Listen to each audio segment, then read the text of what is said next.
jërë ngeen jëf ñu ngi rafetlu seen ànd ak ñun seen premier numéro MS reçoit ñu ngi dalal Serigne Mbacké Ndiaye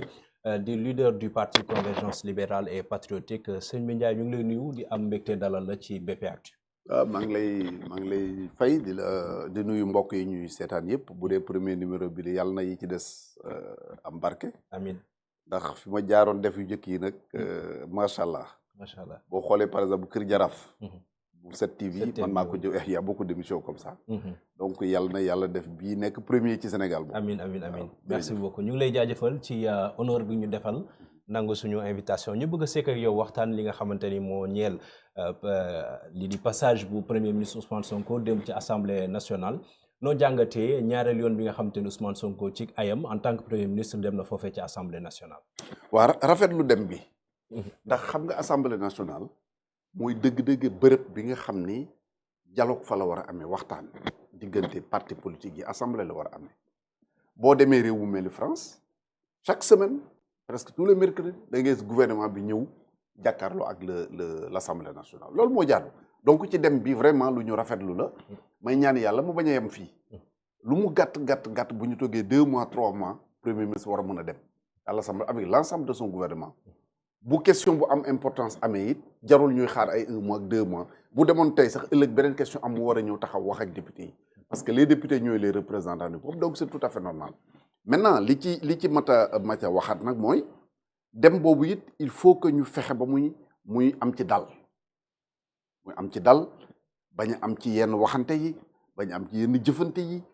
loolu lañ ciy séntu parce que bu coow baree dëgg dafay réer te ñi nga xam ne ñooy toog di seetaan dañuy bëgg am lu leer ci li ñuy wax damay joxe benn exemple dégg naa le ministre Birame Souleye Diop muy wax ci affaire du licenciement oui man sa benn naataangoo laaj na ma ni ma licenciement abusif yi am ma ni ko baatu licenciement abusif man du ma ko utiliser ndax xawma licenciement abusif la wala déet man damay wax perte d'emploi ndax bokkul ki nga xam ni da doon liggéey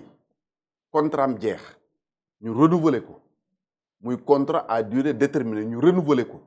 contrat boobu jeex soit dañ koy defal contrat à durée indéterminée wala ñu libérer ko mu dem buñ ko libérer mu dem mënuñu ko tuddee licenciement mais perte d'emploi la ki nga xam ne dafa am contrat à durée indéterminée waruñu ko libérer lu dul dafa am motif économique dem ba ki koy fay jànkonteeg ay jafe-jafe yu tax ba mënatu koo fay bu boobaa yoon may na ko mu libéré ko mais loolu tamit dafa am yoon wooy jaar ba bañ cay doo xëy rek ni ko dàq naa la kon bi mu ñëwee assemblée di ko expliquer man dama ko déglu bu baax a baax parce que daf doon question bu ma ñor.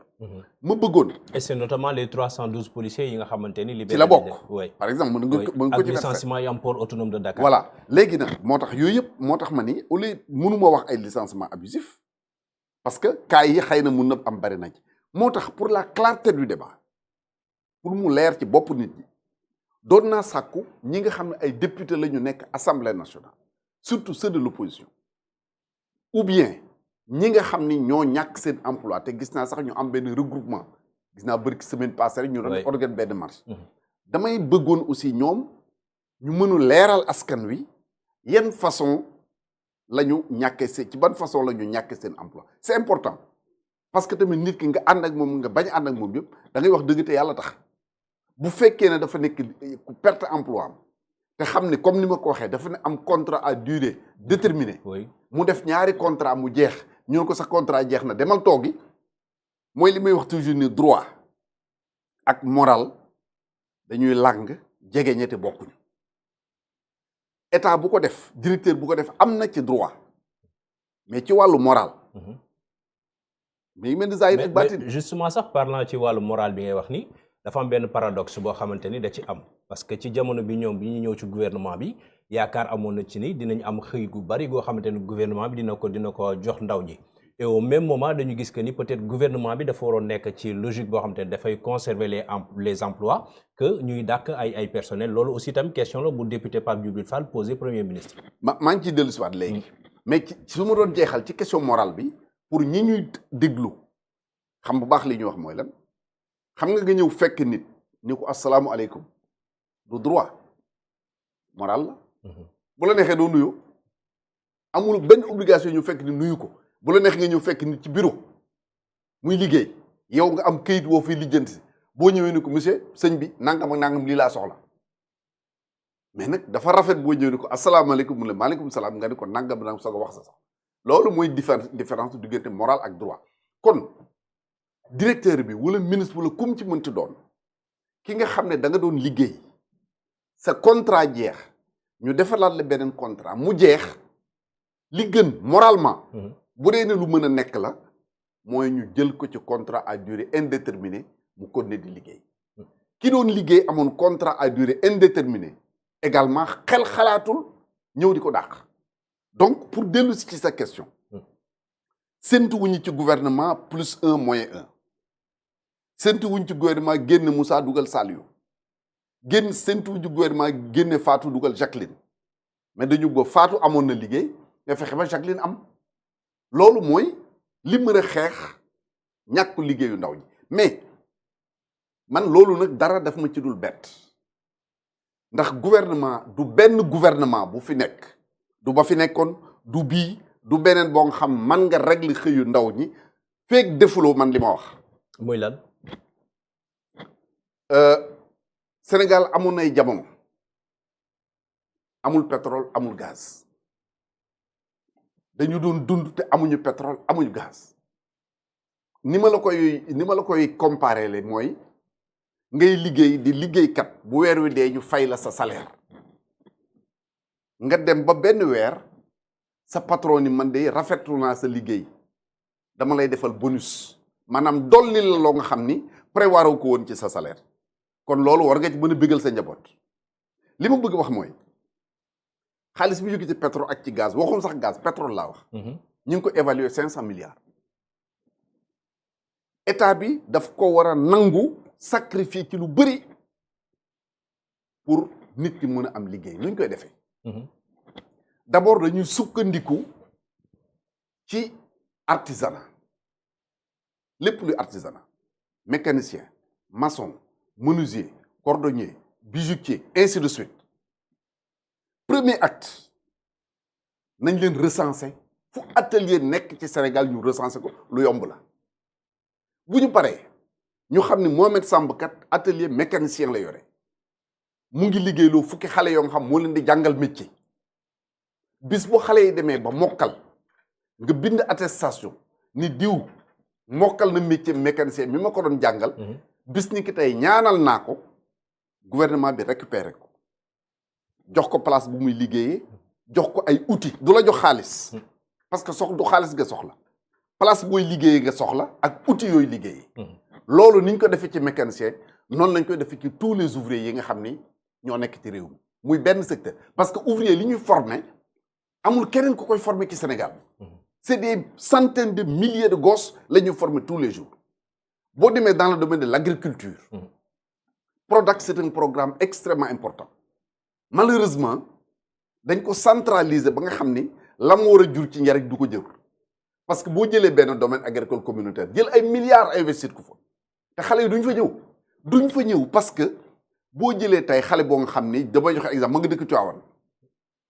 nga jël domaine agricole communautaire bi def ko caajaay sori na ko kon dañu ko war a éclater loolu nag maa ngi koy rafetlu parce que gis naa le ministre de l'agriculture di développer idée bu mel noonu da nga koy éclater diggante ñaar ñett juróomi village yu nekk nga def fa benn ferme mu am ndox xale yi di bay di sàmm di napp di bay ay jën di jaay ay ginaar ainsi de suite loolu mooy au niveau de l'agriculture boo demee dans les quartiers boo dem tey am na ASC football am na écurie de lutte am na ancien militaire ancien policier ancien gendarme ainsi de service d'hygiène quartier bu nekk dañ leen di regrouper en GIE bu ko defee environnement wu quartier bi sécurité quartier bi ñoo koy yore di nettoyer quartier bi di jëmbat ay garab ci quartier bi bu lamp yàqoo duñu xaar mairie duñu xaar état ñoo koy réparer loolu réinsertion la non mën na doon réinsertion pour certains mën na doon création d'emploi pour ñi nga xam ni mësuñu liggéey boo demee ci daara yi tu as la même situation dañu fexe ba xale bi jàng ci alxuraan day jàngale métier. bu génnee dana mokkal alxuraan waaye dana doon tailleur dana doon mécanicien dana doon leneen les marchands ambulants boo gis bu sañoon am boutique kon état bi dafa warut ay magasin témoin ñu wóolu ne la Mohamed nga ñëw ñu recenser lañ la marchand ambulant nga am nga fi par exemple appui de l'état 1 million 2 millions 5 millions 10 millions du xaalis bu ñu lay jox ay chemise ngay jaay ay cravate ngay jaay par exemple chemise bi rafet loolu macha allah cravate bi rafet moom ngay jaay boo ñëwee ñu jox la 10 20 30 50 100 cravate chemise nangam nga dem jaay la nga ciy amee moom ngay utiliser waat yow pour di financer sa ay activités donc yooyu am na yeneen yu ci des sax mais boo jëmee par exemple ci wàllu napp gi plage boo dem tey xale ya fa nekk di napp moomuñu gaal yi ay nit ñoo leen jël di leen liggéeyloo te lañ ci amee du lu demee noonu ñooñu aussi dañ leen di regrouper les jeunes pêcheurs 5-10 pêcheurs yu nekk defar leen benn groupement jël ay pirogue Dakar Naaf ñi ngi defar ay ak sirne ay pirogue yoo nga xam macha allah en verre yoo nga xam ne dafay résister le temps dafay résister également conservation les poissons nga jël jox leen sous forme de subvention loolu oui monsieur le ministre problème bi fan la nekk exactement parce que boo xoolee ressources yi nga wax nii mu ngi fii oui xalaat yaa ngi fii non seulement ressources matérielles et humaines yi ñu ngi fi mais le problème qui se pose mooy souvent tamit dañuy gis ni gouvernement yi fi jot a jaar dinañ am initiative yoo xam te ne lancé nañ ko mais faisabilité bi day poser problème wala appliquer day poser problème. fi mu toll nii question de volonté politique la parce que man li ma lay wax nii dama ci yàgg liggéey dama ci yàgg gëstu mais dama doon am benn jafe-jafe bu mu mënu woon régler léegi mën naa ko régler. muy lan mooy fan laay jëlee xaalis idée baa ngi nii. tabax naa ko bind naa ko jàpp naa ne buñ ko tegee dootoo gis ndaw lu taxawaalu ci réew mi. mais justement ma ne question boobu moom laa doon amatuma ko. wax naa la ko j'ai 500 milliards yu pétrole bi di joxe par an. d'accord loolu asaka ji rek réglé na question bii may waxe ni donc tey question de volonté politique la. président Macky Sall voté lu woon na benn loi ñu ni xaalis bi jógee ci pétrole dafa am lu ñu koy denc pour les générations à venir. c'est bien mais bala ñuy wax génération à venir nañu réglé ñi fi teew. d'accord nit ki kat saa yi boo buñ ne añoo. ndekki woo añoo njogadiku woo ñu naan la xaaral ba reer day métti donc sama problème moo doon xaalis léegi xaalis bi am na bu ñu jël si waatee suñu njëlbeenu laaj bu njëkk bi mooy li nga xamante ni mooy passage bu premier ministre Ousmane Sonko ci assemblée nationale dañu gis démb premier ministre bu mu taxawee ci jamono bi mu doon sekk laaj ak tontu ak député yi dafa taxaw largement ci mbiru li nga xam moo di la presse et souvent ci li nga xamante ni moom mooy configuration bu am ci presse bi tey ndax jàpp na ni am na ñoo xamante ni opposition bi ñoo leen di fay ñu tuddee leen ay journalistes ñenn ñi ñu tuddee leen ay chroniqueurs ñenn ñi ngir ñuy jug di yëkk ay kàddu jëmale ko ci njiitu réew mi wala ci moom premier ministre il a parlé de zéro tolérance moom Ousmane Sonko kàddu yu premier ministre bi yow noo ko gisee ndax du maanaam autoritarisme la bu ëpp wala dafa bëgg rek mettre de l'ordre ci li nga xam ne moo di secteur des médias. xam nga su ko keneen waxoon. Sénégal yëpp dañ ko koy nangul day yomb. su ko keneen waxoon. mais moom mi ko wax muy poser problème yàlla dëgg la bëgg yàgg na maa wax depuis ñoom bi ñu jëlee au pouvoir bi ñu jëlee pouvoir bi. ni li mën a indi dal ak jàmm ci réew mi du ñu nekk tey au pouvoir mais ñi nekkoon au pouvoir démb te tey ñu nekk à l'opposition ñoo ko mën a indi xam nga lu tax ñun dañu daan reprocher Pastef ni muy defee opposition. ni dañu doon am violence verbale maanaam wax du dëgër violence physique ay xeex ay yeneen ak yeneen loolu aussi dama war a am honnêteté parce que je suis un témoin de l'histoire dama fekkee loolu tamit parce que indiwu ko ci réew mi loolu mooy dëgg gi li xew ci géopolitique bi indiwu ko fii dafa fekk nag bi mu ñëwee dafa tase ak moyen de communication yoo nga amul woon démb ak bërki démb. les réseaux sociaux notamment. waaw par exemple. ma rappelé bi ñu nekkee ñun à l'opposition avec le PDS et le président Wade dinaa la wax journal boo nga xam xëy na benn Sénégalais xamu ko fi mbaa réew néew na. bu ñu doon tuddee taxe civile France lañ ko daan imprimer ñun xam nañu nu mu demee taxe civile.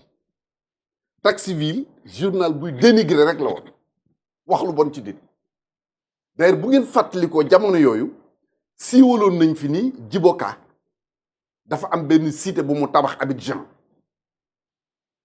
te Djiboka bi mu demee ba quitter pouvoir lañ xam ne du ma ne amul woon dara mais lañ ko doon tuumaal amu ko am na yu bëri yoo nga xam man xam naa ko ci naka la gérer yenn affaires yi ba bi ko yàlla di jël bàyyi fi njabootam yàlla nañ fi yàgg n'est-ce pas mu am ay kilifa yoo nga xam ne bëgguma sax tudd ci seen tur parce que seen njaboot a ngi fi et tout ñu ni diw a ko rey parce que nangam diw kilifa la da doon séq ak ndaw jigéen nangam jigéen jooju yooyu yëpp journal bu mel noonu moo ko daan tasaare ci réew mi ñu dem élection 88 dëkk bi yëpp tàkk pour la première fois armée génn état d'urgence occupé artère u dëkk bi ñuy taal ay station essence di reyante di kon xam nga bu ñu waxalee dëgg rek te yàlla tax te rek man su may naree wax te du ma mën a wax dëgg ma noppi parce que gis lu ma ko jaral kon Pastef fi la ko fekk oui mais est-ce que tamit non seulement fi la ko fekk mais tamit li xew ci histoire diggante bi Pastef di ñëw ci opposition ak léegi gis nañ tamit wax dëgg yàlla nekk na lu jéggi dayoo pas tout simplement Pastef mais boo ko booleeg li xew ci langue politique yëpp en termes de violence dafa bari monsieur le ministre. mais moom laay la wax ne xam ne justifié wu ma ko maanaam waxuma ni daganalu ma ko mais damay fàttali maanaam bi violence doon am 88 xam nga yow gis nga ne violence yi am fi 2021 2023 rajo yëpp ak télé yëpp dañ ko doon fi direct réseaux sociaux yi di ko def direct ña nga fee attaqué nañ fële taal nañ fële toj nañu fële loolu di encourager nit ñi ñuy gën a génn mais 88 médiatisation boobu amul woon d'accord télé fi nekkoon Soleil ak ainsi de suite RTS xalaatuñu di génn yu mel noonu donc du lu may daganal au contraire dama ko ñaawlu mais damay fàttali ni lu doon am la parce que man miy waxee dama ci tëdd kaso je salue maître Ndiaye ak maître Ousseynou Fall parce que certains de nos camarades bi ñu jàppee à l'époque ñoom ñoo dem ba Dagana pour libérer ñenn ñi man j'étais arrêté à Thiès kon dafa nekk lu ñu dund alors pour revenir ci li nga doon wax Sonko dafa ñëw ak son parti ñu jël méthode boobu ba yàlla def ñu jël pouvoir bi kon ñi ñu jëlee pouvoir bi ci ñoom te ñooñu doon ñaawlu méthode yooyu Pastef doon organiser doon utiliser bu ñu fayee Pastef boram jàmm du am ci réew mi loolu tax man la bu ko keneen waxoon dana yomba di jàllale mais li ko Sonko wax moo tax parce que quand même nañ waxante dëgg yàggul propos yu bëri tëri na ko fi yow nga xam ni mën na indi fitna bien sûr j'ai pas besoin di ci dellu si waat ndax jaru ko donc ñi nga xam ne ñoo fi nekkoon au pouvoir ñoo man ni yéen de li ngeen di def ba ngeen nekkee à l'opposition la ngeen ñu doon def mën nañ leen ko fay mais duñ leen ko fay parce que du njariñu réew mi du ñu ñëw ak yéen ci saaga parce que du njariñu réew mi duñ ñëw ak yéen ci xaste parce que du njariñu réew mi duñu toj BRT duñ toj TER parce que ñoo ko fi def duñu toji lamp parce que ñoo ko fi def duñu toj Ila Touba parce que ñoo ko fi def jël hauteur boo nga xam ni yenn yi mun na bañatee am dans le pays mais tant que ñu ngi leen wax yéen ñu ko defoon danañ leen ko fay dal dafay jafe pour mu am. mais est-ce que loolu la maanaam ñoom it ndax nekkul dañu bëgg li Pastef def ba réussir qu'en termes d'opposition ñoom ñu bëgg a def la même chose. mais loolu laa lay wax nii c'est ce que j'ai dit. dama ne. xam nga mën nañ ko def. mën nañ ko réussir mais lan moo ciy njariñu réew mi. amul sens. n'est-ce pas. maintenant li Sonko wax ci presse bi mooy li ma wax léegi rek bu ko keneen waxoon dana yomb dégg. parce que lu ñu bëgg presse. d'ailleurs am na loo xam sax du presse. oui en vérité c'est pas des journalistes. il faut le dire oui. journalistes ci seen bopp ñaata yoon les vrais journalistes laa wax. ñaata yoon nga dégg ñuy jooytu ni suñu métier bi dañ ko war a assainir. parce que ku ñëw ni journaliste la or pour être journaliste am na fooy jaar. oui waxuma sax jàng bi ngay jàng parce que man nga bañ a dem école de journalisme mais nekk journaliste. jàng ko à travers les rédactions bien sûr oui. sa pratique bu fekkee ne la formation sur bu fekkee ne les 3/5 de tes revenus ci loolu lay jógee mën nañ la considérer comme nga am une carte de presse bu wane ne yow mii journaliste nga mi ngi mel ni man am naa permis de conduire pourtant lag mu ba ci oto yi jàng naa mun naa d'abord dem passer permis am permis c'est la même chose tu peux être journaliste sans pour autant nga jaar ci école traditionnelle de journalisme. D'ailleurs, l'histoire a montré qu'il y a beaucoup de journalistes dans le monde, les meilleurs pratiquement, jaaruñu ci école yooyu. mais na nga ko doon. donc journaliste seen bopp ñu njëkk a wax ne nañu assainir suñu milieu bi ci des mooy ñi ñu tudd ay chroniqueurs lan mooy chroniqueur c'est important chroniqueur du man damay xëy rek ñëw toog ci télé di wax ñu ni ma chroniqueur nga non partout dans le monde les chroniqueurs mooy doon ñoo nga xam ne dañu am fu ñu jaar d'ailleurs koo ci gis lu mu gàtt romb na 50 ans partout dans le monde et au moins 10 ans d'expérience dans un voilà domaine avéré voilà dañu jaar ci benn domaine ba maîtriser ko ku mel ne Ablaye Diaw tey bu ñu ko jëloon def ko chroniqueur dans le domaine du football du sport kenn du wax déedéet nga jël keneen mais nit koo nga xam ne mosoo ko def dañu xëy rek def la chroniqueur ça pose problème. Pourtant monsieur le ministre ba tey paradoxe loolu ça a fait les choux gras du Pastef bi nga xam tey moo bëgg a mettre le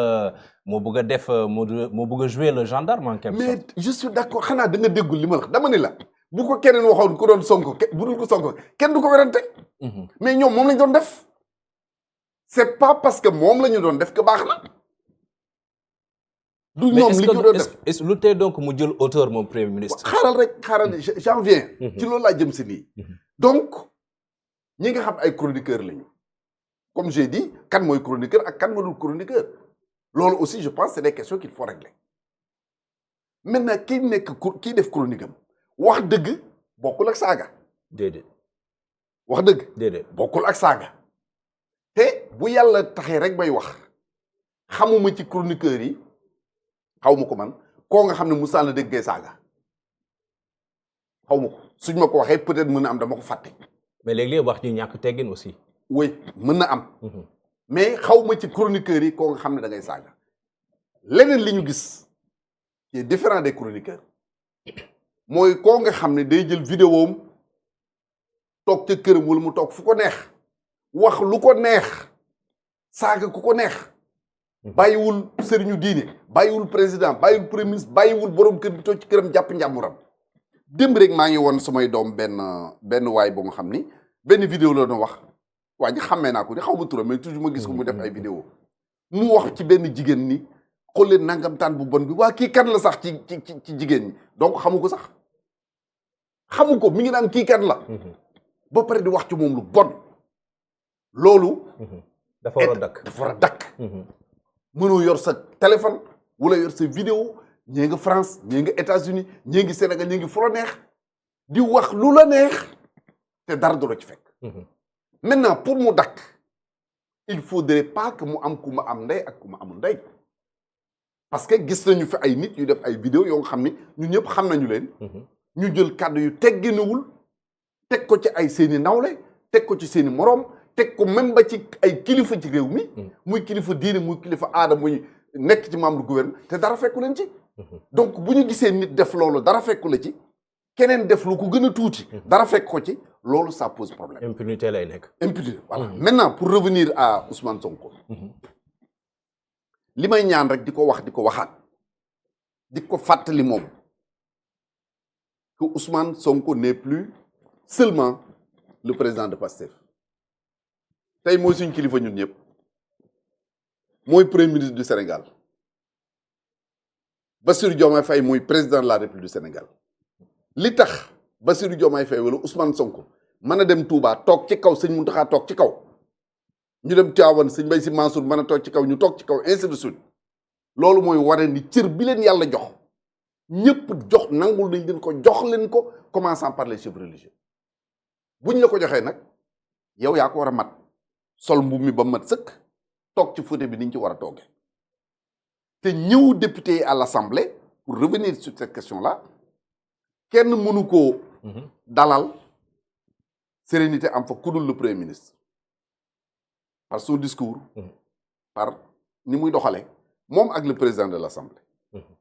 ñoo war a jël yooyu le rôle absolument président de l'Assemblée war na mën toog jël téléphone am woo Aïssata Tall Sall président groupe parlementaire tel woo Thierno Alassane tel woo un tel mais jaaral ñu waxtaan nga ñëw ngeen waxtaan ci réew mi nu institution bi du muy doxee noo gisee li en dehors même de li xew biir assemblée noonu la réew di doxee le président de la république wala le premier ministre tey dama doon contact Ousmane Sonko jël téléphone ni mais Amadou Ba tu as été premier ministre tu as été ministre des finances mais kaay mu ñëw nga ne ko lii ak lii loo ci xalaat mun la nangam ak nangam mën na am sax mu am foo am jafe-jafe dans le monde te moom comme yàgg na fa doon avant nga di ko doon yàgg na fa dem am na lu mu fu mën a régler mu dem régler. mais monsieur le ministre ci loolu dafa mel ni daa am ñaari position yu taxaw parce que dañu gis opposition boo xamante ni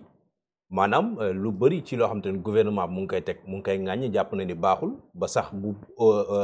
premier ministre dem assemblée ñoom dañuy boycotter jàpp nañ ni waru ñoo toog ak moom ci benn jotaay. Et de l'autre côté on voit aussi le gouvernement bu fekkee ni tamit ñoom ubbi nañ seen bunt en même temps aussi dañuy jàpp que ni ñoom ñoo war a diriger avec leurs propres hommes. Donc est-ce que tey jii li nga bëgg doonte ni yéene bi rafet na dina war a mun a nekk su fekkee ni ñaari camp yëpp kenn parewul pour sekk jéego bi nga xamante ni moom ngay wax. D'abord je suis d'accord que bu ñuy diriger dañuy diriger avec leurs hommes parce que man li ma wax nii waxuma parce que dama joxe exemple Amadou Ba. mun naa joxe exemple Karim Wade mun naa joxe exemple Macky Sall mun naa joxe yeneen exemple ñoo nga xam ni waxuma en tant que homme ñu ñëw di dugg dans un gouvernement ou di ànd ak un système mais am nañu un réseau relationnel. bu permettre yu mën a régler yenn yi soo paree léegi dinaa la wan un mandat que j'ai reçu d'une banque boo nga xam ni ils mettent à notre disposition près de c'est combien 10 milliards de dollars 10 milliards de dollars pour mën a financer des projets de gouvernement mi ngi fii. pourtant man loolu yow yaa ko dox. oui bien sûr. ce sont mes partenaires. alors xam nga loolu gouvernement bi nekkuma ci duma ci nekk. xalaatuma ko wutuma ko bëgguma ko. dépassé naa loolu yàlla suturaal nañu génn nañ ci yooyu ñu ngi ci yeneen. donc pour dire que réew kenn ku nekk gis en vérité d'ailleurs liy doxal système liy doxal réew. mais doo ko gis c'est pas des ministres yu gooy gis ci dem conseil bi non c'est autre chose. mbaa du système bi ngay junj bokk. non dafa am àddina nu muy doxee je donne un exemple nekk nañ fi Guinée di tàkk entre Dadis Camara. L'ancien général j'oublie son nom. Situation bi garaaw président Wade war ko régler vendredi bu ñuy wàcc fii il me dit prends ton billet d'avion sama waa kër du ñu xam fu ma dem je vais en Guinée mu jox ma ay missions précises ou dans d'autres pays nga dem dox ko ba mu dox ci li nga war a dox ñëw rendre ko compte mu jël son bâton de pèlerin réglé am na ñoo nga xam ils sont dans le privé. George Bush avant muy attaquer l'Irak il a parlé à des Sénégalais. Kadhafi avant ñu di ko rey dernier entretien bi mu am ak le président Wade au téléphone samedi à 13h15 man ak président Wade ñoo toog mu teg téléphone bi nii Sarkozy était à l'écoute Obama était à l'écoute xam nga yooyu du lu ñuy wax ci mbedd du lu ñuy gis c'est pour te dire que lii doxal état dafa am noo ko toggee ba mu ñor. est-ce que aujourd'hui gouvernement bi jàpp nga ni pare nañu ngir recevoir la liggéey ak yow ci projet bii nga xamante ni 10 milliards de dollars la. bon je ne sais pas ñoom ñoo xam. mais yow ban moyen nga mun a def pour rapprocher leen. alors man li ma mun a def. et xaaruma sax lii pour def ko parce que y a d'autres questions plus importantes. dama la jox benn exemple. oui mais réew mi soxla na xaalis fi mu ne nii. oui bien sûr bi ñu dénkee président de la République pour mu dox ci diggante les États du Sahel ak la CEDEAO. mu ko bind ni ko man mi waxe yow mënuma ko mais xam naa benn Sénégalais boo nga xam boo ko recevoir yónni ko mu dem régler le problème boobu parce que damay toog ak moom ñetti président yi formé état du Sahel kum ci woo jeune homme la jeune homme nga ne ko l'ancien je suis au garde-à-vous kon kooku xam nga am na lu ngeen séq su demee ci réew yooyu du dem au palais il reste à son hôtel ñoom ñooy ñëw fekk si ko te man ma jàppoon ni suma président woowoon ni ma ko kan la ma ne ko diw nangam ak nangam bu ma sax recevoir mais na xam ni diw kat mën na ko régler lii loolu bu ko defoon tey ndamu Sénégal la ndamu Afrique la. kon jot loo am retour am. non j'ai pas eu de retour. d'accord terewul nag saa bu ma amee lu ma war a wax mbaa lu ma war a def.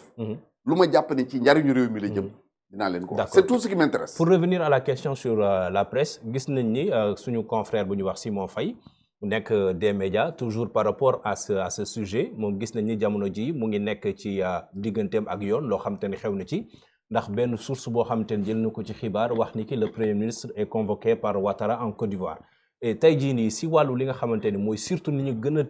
tiital la presse mooy par exemple restriction boo xamante ni mel nañ dañ ko gis boo xamante ni ça vient du gouvernement et notamment le premier ministre qui assume et qui dit clairement que à partir de ce moment moom dina assumer lépp loo xamante ni tey da koy gis ci presse bi te ñu war koo mën a jubbanti est-ce que tey jii loolu war na nekk taxawaay Ousmane Sonko bi nga xamante ni en quelque sorte aujourd'hui la presse bi nga xamante ne tey mu ngi tiré si ñoom bokk nañ ci ñu contribuer ci li nga xamante ne mooy surtout l'émergence de Pastef. Rien de nouveau parce que en 2000 bi Abdoulaye di jël pouvoir bi ñëpp dañu ni presse bi tax mu jël pouvoir bi am nay mepp ay benn jamono diggante mag presse bi neexul woon man quand je suis venu comme ministre chargé des affaires sportives de la communication et porte-parole de la présidence je prends à témoin les responsables de la presse les Madiambal à l'époque étaient présidents du CDEPS le conseil diffuseur de presse dama ñëw ma ni président waxtaan ak moom sur la presse de manière générale ni ko les patrons de presse dama bëgg saa bu ñu la soxlaa nga recevoir leen maintenant à partir du directeur de publication ba ci planton yi nekk ci rédaction yi man je m'en charge c'est ce qu'on a fait mu leen recevoir te musuma rappelé wu mu recevoir leen te ñu def génte amuñu satisfaction l'affaire Maître Sèye pour en parler li tax xëy na procès bi demee ni mu demee c'est parce que la presse daf ci jouer un rôle dem ba benn moment presse bi am ñu mu joxoñ ciblé leen ni ñii la opinion bi yëpp jëm foofu juste pour donner pour wane poids bi nga xam ne presse am na ko au niveau de l'opinion en tant que quatrième pouvoir. Ah oui alors ci cas bi ngay cité nii je pense que il faudrait que ñu am loo nga xam aussi dañ ko xam parce que xam nga dans la vie il y a des règles écrites et des règles non écrites qui est une pratique boo nga xam ne en fin de compte day nekk du droit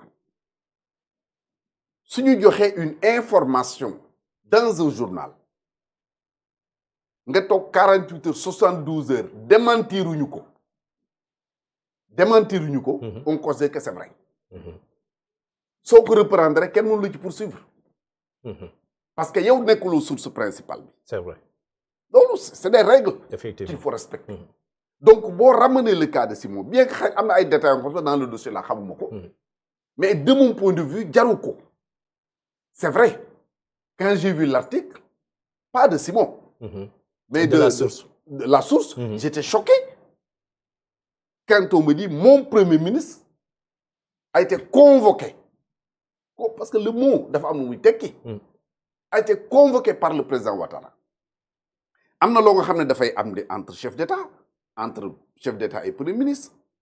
mooy jafe-jafe dina am fenn ñu chargé benn président ni ko waxtaanal ak tel président waxtaanal ak tel premier ministre nga woo ko moo xam da nga fay dem moo xam da ngeen di voilà nu ngeen def ba gisante ou bien au téléphone ça dépend ou bien ay émissaires yu ngeen di yónnente ñu jox la seen position ah ñun kat dañu yaakaar ne lii ak loolu dafa mus am mais day am toujours mais tel que le problème a été posé moi personnellement ça m'a choqué qu'on me dise que mon président a été convoqué pour lii ak lii mais li ci am solo que ñëpp xam ni war a xam ni Sénégal bokk na ci réew yi nga xam ni communauté internationale duñ ko seetaan mu suux yàlla dogal na dans notre sous-région jëlal Mauritanie am nay problème avec le terrorisme Mali am na ko Burkina am na ko Bénin am na ko Niger am na ko ainsi de suite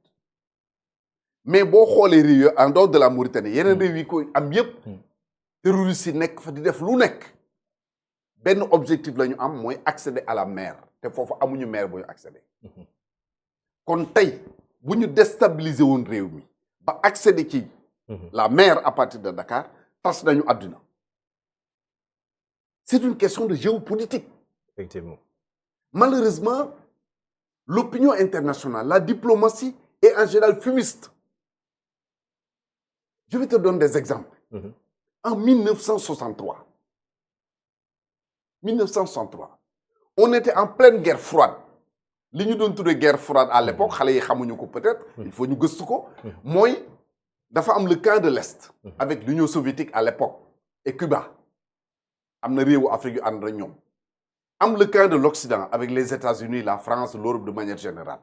ñuy xeex boo nga xam ne du arme boo gisee souvent damay dégg d'ailleurs ay nit di citer exemple yoo nga xam ne comparaison n'est pas raison quand on nous dit Corée du Sud ñoo tolloo woon léegi raw nañ ñu mais ils ne disent pas les raisons parce que booba il y avait la Corée du Sud soutenue par l'Occident les États-Unis, la France, l'Allemagne, ainsi de suite. Et la Corée du Nord, soutenue par l'Union soviétique. Alors, les soviétiques, le camp de l'Est en général, ñoom duñ jox xaalis booy xeex ñooy jàppale la. dañ la armé mën nañ la jàngal métier mën nañ la former mais duñ jox xaalis. L'Occident voulait montrer aux populations yi nekk dans le camp de l'Est que yéen da ngeen di perdre seen temps fii bu ngeen fi ñëw lu ngeen bëgg am ko. Donc dañu duufal Corée du Sud defal ko lépp pour mu nekk un pays développé. Prends l'exemple des deux Allemagnes avant muy nekk aujourd'hui benn. Tu avais l'Allemagne de l'Est et l'Allemagne fédérale. Allemagne de l'Est dara amu fa woon mais beneen Allemagne bi ci des lépp la ko Occident doon defal pour bëgg ñi nekk fii di ñeeñale ba jour bi ñu daanee le mur de Berlin mais Allemand yu jóge woon Allemagne de l'Est bi ñu duggee Allemagne de l'Ouest dañu mel ni ay xar yoo jógee ay lëkk yoo jëlee ci àll bi dugal leen ci. Alors je fais un peu de l'histoire tu permets. Oui. En 1963 boobu. Bien sûr. Le camp de l'Est avec l'Union soviétique bëgg a installer ay missiles à Cuba xam nga Cuba c'est un état indépendant. Libre na coopérer ak ku ko neex. Mais américains dañu wax Russie ni leen bu ngeen fi installer ay missiles ñu attaquer leen guerre. Parce que boo nekkee Cuba yaa ngi tiim États-Unis c'est une question de sécurité. bu ñu nangu woon Union soviétique installer ay missiles à Cuba heure bu leen neex ñu rafal États-Unis ça a failli créer une guerre avec Khrouchtchev. Au dernier moment, Khrouchtchev a renoncé. Ce qui se passe en Ukraine aujourd'hui, c'est la même chose. Tey Ukraine dem na bokki Union européenne. Union européenne am possibilité installer seen armement en Ukraine. su ñu ko installer foofu. saa bu leen neexee ñu détruire la Russie. loolu la Russie di protéger. Fii près de chez nous fii en Gambie bi Sénégal amee occasion intervenir en Gambie à 2 reprises benn bi c'était avec Kukoy Samba Sagna mu ñëw doon def coup d'état contre Diawara l'armée sénégalaise intervenir pour rétablir Diawara au pouvoir David Diawara au pouvoir parce que Kukoy Samba Sagna à l'époque Russie ngemb ko mu ñëw installer régime am à l'intérieur du Sénégal. Mais le Sénégal ne peut pas accepter en tant qu'État soucieux de sa sécurité. Sénégal intervenir. Tout récemment, le Sénégal a mis possibilité de liquider Yaya Jammeh. Bon, je dis liquider parce que nous avons gagné par des élections. Nous avons gagné. Mais le Sénégal a profité de l'occasion. La communauté internationale, la diplomatie, c'est toujours de la fumisterie. Mais un état c'est intérêt bopp moom ngay sàmm boo ko deful. D'accord. Et toujours par rapport ak li nga xam te ne moo di Ousmane Sonko à l'Assemblée nationale annoncé na ay projet de loi yoo xam te ne war nañ ko def bokk na ci projet de loi bi nga xam mooy réformer OFNAC bokk na ci aussi tam projet de loi bi ñeel lanceur d'alerte yi mais suñu taxawee ci mbiru OFNAC on a vu que ki fa nekk jiite ko moo di le procureur Bassirou Gueye Serigne Bassirou Gueye et souvent l'histoire a montré que ni digganteem ak Pastef neexul et récemment li gën a doyati waar mooy encore une fois benn directeur ou benn société nationale bu mag moom moo taxaw xamle que ni dañ ko war a jëlee foofu di OFNAC 2 jours après le premier ministre dem Assemblée nationale wax la même chose wax ni dinañ def ay réformes pour soppandi OFNAC la question bi ñu posé mooy est-ce que nekkul une façon d'éliminer Serigne Bassirou Gueye wala ou bien tout simplement dafa tombé ak li nga xam ne moom la ñuy wax tombé waral ay gaaf. D'abord xam nga Pastef le gouvernement. président premier ministre lu ñu mënti def man du ma leen di critiquer ne comptez pas sur moi pour ça xam nga lu tax. Non, pas critiquer, mais am nga sa avis. Non, je sais, j'en viens. Oui. Xam nga lu tax dañuy dem élection man de bu leen fal man defe naa ne candidat bi moo gën ñu ne ma yow doxal fële xamoo li ngay wax boole ma ak sama candidat taxañ sànni fal beneen candidat boobu ñu fal li mu jàpp ne lii mooy doxal réew mi mais loolu yëf ba 5 ans yi di mat. loolu mooy de manière générale maintenant pour revenir sur le cas bi nga wax ni quand on parle de Serigne Bassirou Gueye dafay comme ni ko ça appelle de ma part d'autres réflexions maanaam ci sama xel dafa am yeneen xalaat yu ci ñëw il faut que nous les hommes politiques ñun ñëpp nag ñu bàyyi suñu xel ci ni muy magistrat bi muy militaire bi muy gendarme bi muy policier bi muy gouverneur préfet sous-préfet nekk luñ fi kenn ils représentent la République ils sont là pour l'État donc yaakaar ni Bassirou Gueye gis nga temps yële am na benn sortie bu mu defoon dans la presse quand il parlait des dossiers mu yore mais boo ko déggee da nga daan mais attends xanaa du kii mooy Bassirou Gueye bi nekkul procureur parce que justement lan moo koy guider dans sa fonction dans son fonctionnement mooy la défense des intérêts de la République en tant que commis de l'État ku mu yaakaar ni nii la war a taxawee lii la war a doxee mais moom lay def je donne un exemple bi ñuy dem aux élections à l'élection présidentielle bii passé jusqu'au jeudi ñaari kilifa concerté wu gis ne Ousmane Sonko nekkul ci liste électorale yi c'était le directeur général des élections Thiendella et l'actuel gouverneur de Ziguinchor attention waa ji nekkul ci liste bi su demee voté ji te nekkul ci liste bi dëkk bi dina tàkk ils ont pris sur eux la responsabilité de rétablir Ousmane Sonko sur les listes électorales parce que boo fàttalikoo bi ñu koy radier comme ni ñu radier ñëpp ku ñu mën a radier sur les listes la DAF mooy bind à la direction générale des élections ni leen diw radier nañ ko ci liste yi pour telle raison à partir de ce moment directeur général des élections génne ko biñ ko waree rétablir parce que y avait l'amnistie mu war a dugg mais disposition boobu ñu waroon appliquer pour duggalaat pire kenn defu ko wëral fu ne laajteel fu ne personne n'a pris cette disposition là ça n'a pas été fait mais ñoom bi ñu rendre compte ni lii kat war nañ ko def defuñu ko suñu toogoon di lancer ay projets yeeg dugg na fii génn na fii jour élection yi jot dëkk bi tàkk ils ont pris sur eux la responsabilité génne listing bi mu nekkoon joxaat beneen listing ñu dugal ko mu ñëw voter comme n'importe quel autre Sénégalais c'est pour dire que ñu bari ñu tuumaal di leen teg foo nga xam ne leneen la ils ne sont là que pour la République te bala nga koy xam nga liggéey ñoom par exemple ñoom ñu nekk à l'opposition wala ñu nekk au pouvoir yow boo nekkee à l'opposition wala nga nekk au pouvoir fréquente leen ngay xam ni ñii kat ndekete nekk lu ci Massamba nekk lu ci Mademba mais ils sont là pour la République. D'accord. Une dernière question pour terminer. gis nañ ni diggante démb ak tey am na ay interpellation yu bari yoo xamante ni am na ci mbiru gestion fonds Covid 19 yi mu nekkaat beneen track boo xamante ni gouvernement bi dina ko def ci wàllu reddition des comptes ak surtout yi nga xamante ni premier ministre wax na ko aussi. mooy que ni képp koo xamante ni tudd nañ la ci mbirum luubal moomeelu askan wi dinañ la teg daan yi nga xamante ni moom lañ la war a teg mbir mu ni mel ndax jàpp nga ni dina sori ba ñu am ci résultat bi ñu bëgg wala day mel ni rek yi fi jotoon jaar ñu annoncé ko en grande pompe alors que après fu muy mujj day nekk ni dañuy toog ni finalement on va laisser faire. waaw fan lay mujj peut-être neexul xam li am solo pour man mooy benn ku luubal alalu réew mi parce que fi mu nekk xamuñu ku luubal tuuma la. dañuy yaakaar ni diw moo def nangam. bu ñu la yóbboo na traitement bi yem pour ñëpp boo gisee may wax loolu jusqu'à présent am na ay nit yow dañ leen tudd ci ay rapport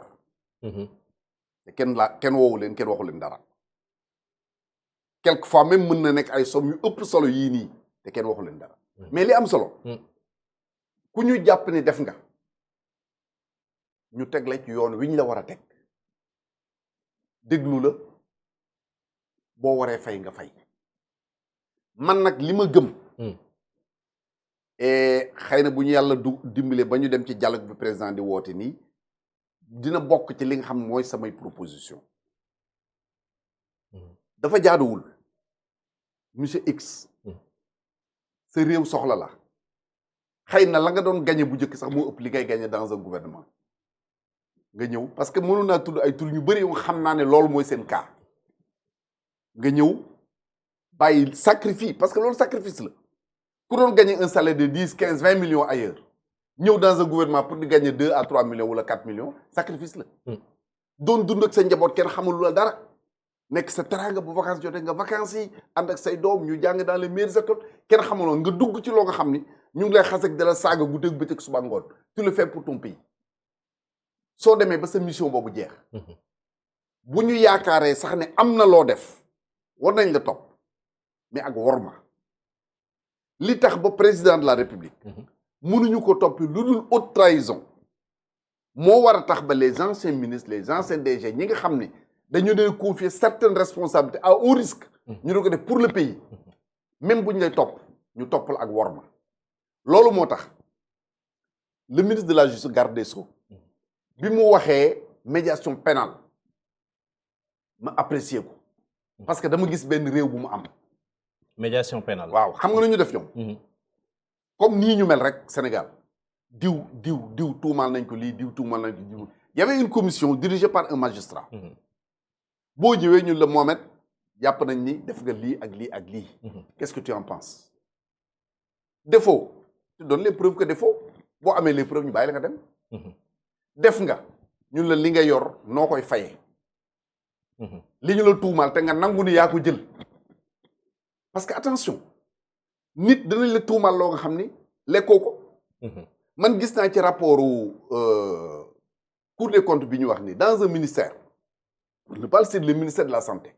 ñu reproché benn agent fay na ay nit la mu leen fay lu mu leen war a fay la ñamu leen fay jot nañu ko mais au lieu muy def mandat da leen ko envoyé par Orange Money waaw kooku boo ko ci bëggee tëj du problème fay na li mu waroon fay ñooñu liggéey nañ lii ñu war leen fay leen mais au lieu te la loi waxul Orange Money waxul Wave daf ni la il faut faire un mandat nga def deful mandat li ma bëgg wax mooy kuñ ci topp pour man c'est une nouvelle méthode pour gérer ce pays là bu ko defee li nga bëgg di nga ko am coow du am xeex du am xul parce que Cour des comptes yàgg na condamné ay nit ñuy fay jusqu'au dernier centime te kenn yëgu ko yàgg na am man mën naa la citer cas yu bëri mën naa la citer benn waaye boo nga xam ministère des sports la nekkoon à l'époque conduire une délégation à l'extérieur bi mu ñëwee yorul woon ay justificatif am yu manqué woon mais dañ ko condamné saw weer wi dee ñu dagg ci salaire am ba loolu man donc réew bi ma lay wax ni réussir nañ loolu ils ont récupéré beaucoup d'argent te indiwul coow indiwul dara loolu c'est tout à fait faisable pour le cas du mais bien sûr c'est tout à fait faisable c'est pour dire que bu ñu politiser en résumé bu ñu politiser liy xew d'accord nañ ko régler dans l'intérêt du pays ku war a fayal jarul coow jarul kaso jarul leneen ak leneen léegi bi ngay wax dafa am benn baat boo tudd te fan yëpp day faral di ñëw ci bi ngay misaal ni président de la république ministre ñu ko toppee lu dul haute trahison dafa am député bu ñuy wax Guy Marius Sagna dugal na benn résolution boo xamante ni pour porter en accusation contre Macky Sall pour ñu war ko mën a poursuivre en haute trahison luy sa jàngat ci taxawaay Guy Marius Sagna ak topp gi nga xamante ni bëgg nañ ko topp président Macky Sall. je ne dis pas Guy Marius Sagna parce que bëgguma personnaliser mais ce qu'il faut reconnaître mooy ñun amuñu benn intérêt ñun Sénégal di jéem a yàq deru Macky Sall amuñu benn intérêt d'abord day affaiblir la démocratie sénégalaise day wàcce la diplomatie sénégalaise day wàcc turu Sénégal te turu Sénégal plus muy gën a wàcc plus bailleur de fonds yeeg partenaire au développement yi nga siqal di la ñàkk wóolu loolu c'est important te terewul chaque jour le monde ñu ngi koy gën a jox ay responsabilités le monde moom Macky Sall le monde la fondation moo partout dans le monde partout dans le monde te ñun dañu war doomu Sénégal fu mu nekk am fa ndam kenn ku nekk ñun def kon sëy bu bopp la c'est dans l'intérêt du pays. Et vous pensez que malgré lu ñu koy tudd yëpp war suñ ko mën a topp moom Macky Sall. mais dama bëgg a xam lu ñu koy toppee. y a plus de bruit qu'autre chose bruit boobu nag moo amul njariñ bruit boobu moo amul njariñ quand j'ai vu Nelson Mandela bi mu génnee àdduna les anciens présidents des États-Unis ànd dem les anciens présidents de France ànd dem nga gis Sénégal quand Abdou Diouf a été battu par Abdoulaye Wade Abdoulaye du yónni ko ni ko va me représenter au sommet de l'Union africaine jëlal avion présidentiel nga dem c'était beau quand j'ai vu Bassirou Diomaye Faye gagner dem France dem seeti le président Abdou Diouf j'ai apprécié loolu la ñuy séntu ci Sénégal mais pas ay looloo tax ma ni au dialogue il faut que ñu am loo nga xam dañ koy tënk entre sénégalais mooy jaaduwul ku jël pouvoir ña nga fi fekkoon nga wut leen a toroxal quand le président Abdou Diouf a pris le pouvoir le 1er janvier 1981 parce que Senghor le 31 décembre le démissionné mu prêter serment le 1er janvier voté la loi sur la CREI cour de répression de l'enrichissement illicite lan moo ko taxoon jóg ku ñu yaakaar ne da nga ko bëgg opposer rek on te met au frigo parce que bi muy jël pouvoir bi gis na ni tous les ténors du parti social dañ ko contrôle ñëpp dañ ko contrôle ñu indi loi boobu teg quand Abdoulaye Wade a remplacé Abdou Diouf def la même chose jàpp ay nit tëj ci kaso bi am na ci sax dama koy rappeler toujours un DG bon il est mort en prison Macky Sall ñëw def la même chose jël une liste de 25 personnes ñu déposer à l'aéroport ñu kenn du tukki confisquer seeni passeport ñii ñu jàpp leen Karim Wade et d'autres tey ñii ñëw def la même chose moo tax sànq bi nga ko wax ma ni la yàlla dafa dëgg rek la bëgg faut pas que lii am yëpp ñu ni Pastef foo ko fi indi même bu jaaduwul dafa am pratique bu mu fekk pérenniser ko maanaam lu fi daan am mu ñëw jaar ci yoon woowu loolu nag laa wax ni tous les Sénégalais hommes politiques syndicalistes société civile religieux coutumiers war nañu waxtaan ci suñu biir ne lii kat bu mu amati ci réew mi ku jël pouvoir bi ñëwul jël ci jàmm lañ la ko joxe ña nga fekk suturaal leen ku am lu mu def lu mu wërta def topp ko mais am na loo nga xam jaaduwul parce que du point de vue du droit lan moo tax ñuy ñëw jël nit di ko def en détention préventive maanaam jël nit denc ko ca kaso xaar di àtte ko def enquête parce que dañuy defee ne am buñ ko bàyyi mu rëcc mais am na ñoo nga xam ni yàlla seede na ni foo rëcc foo jëm fooy daw jëm loolu ko jaral ci àddina donc il n'est pas normal un ancien ministre un ancien DG un directeur pour telle ou telle raison loo nga xam ne xamuñu am na xamuñu amul ñu jël la di la placer en détention préventive mën nañ leen sax bul tukki bu leen neexee encore que loolu sax c'est trop placer sous contrôle judiciaire par exemple il y a d'autres alternatives comme le port de bracelet loolu sax ëpp na mais nag monsieur le ministre finalement kon buñ la toppee ci logique boobu dina dem ba ñoom xëy na kon kenn dootu leen topp kay dañ leen di topp mais yemuñu ak les autres sénégalais xam nga lu tax mais bokkuñu ay responsabilité yow dañ laa woo est-ce que loolu de conforter kon justice bi ñu wax ne il y a une justice pour les uns et une autre pour les autres c'est normal pour loolu am fii c'est normal xam nga faut pas que ñuy jéem a gëmloo nit ñi loo nga xam ne taxawul je donne un exemple président Macky Sall Moustapha wax ni si vous savez les dossiers que j'ai mis sous le coude mu indi coow Ousmane Sonko wax na fi ni le ministre de la justice c'est pas une autorité judiciaire c'est une autorité politique su ma ne ko defal day def il a raison dëgg la bu ko waxee ñu ne lu tax ma di ko wax est-ce que yaakaar nga ne tey man su may xëyoon wala yow nga xëy dem gendarmerie dem brigade de recherche porter plainte contre xalif général tel wala contre monseigneur dañ koy jëm yónni police ñu jëlee ko ñëw ni ko kaay dañ laa porter plainte dañu wax dëgg du am. mënul nekk. d'accord yow dama lay wax ñaata nit ngay gis ña nga États-Unis ñi ngi France ñi ngi Allemagne dajale seen alal ju dul jeex jël avion ñëw dem màggal wala gàmmu di rang di fomp seenu ñàkk di rang pour jox ko sëñ bi kenn la ko defal nit ñi yemuñu. d'accord. faut pas que ñu jéem a gëmloo nit yoo xam ne repose sur rien du tout. Malheureusement. Donc pour terminer sur l'affaire des anciens ministres. Oui. DG et tout ça ku ñu war a topp dañ la topp mais on n'a pas besoin de le placer sous contrôle judiciaire ou bien de la mettre en détention préventive ou bien de la tere même nga tukki. mais am na ñu bëri ñu xam te ne tukki nañ te kenn gisu leen monsieur le ministre est-ce que tamit loolu nekkul ci maanaam bu ñu def la li nga wax du gën a compliquer yëf yi. ku ñu tere ku tukki ci ñi kilifa yi mu wax ku tukki. ñu soxla la am nañu les moyens pour jëli la même buñ man gëm naa ne kuñ ci woo nga ñëw mais même bu dul loolu kuñ ci woote ñëw am nañ les moyens jëli la encore que même bu amee ñu ñuy woo ñu bañ a ñëw warul tax ñu def une pratique boo nga xam ni c'est pas une pratique saine. d'accord ñu ngi lay jaajëfal Serigne Mbacké Ndiaye di leader du parti convergence libérale et patriotique ñu ngi lay jaajëfal. jërëjëf maa ngi lay gërëm bu baax di ñaan sénégalais yépp nañu fexe liggéey dox ci jàmm ak dal ci réew mi boo seetloo bari na ay homme politique yoo nga xam kenn déggatul ñu ngi ne teg ñooñu nag laa bëgg ñu daje booloo nekk benn teg luy indi jàmm ci réew mi boo duggee code pénal code de procédure pénale dañ ciy gis association de malfaiteurs prévue et punie par la loi kon war nañ am association des bienfaiteurs pour réew mi mën a jëm kanam. am na solo merci mu nekkoon seen émission MS reçoit ñu doon dalal Serigne Mbacké Ndiaye jox leen rendez-vous très prochainement pour un autre numéro jërë ngeen jëf.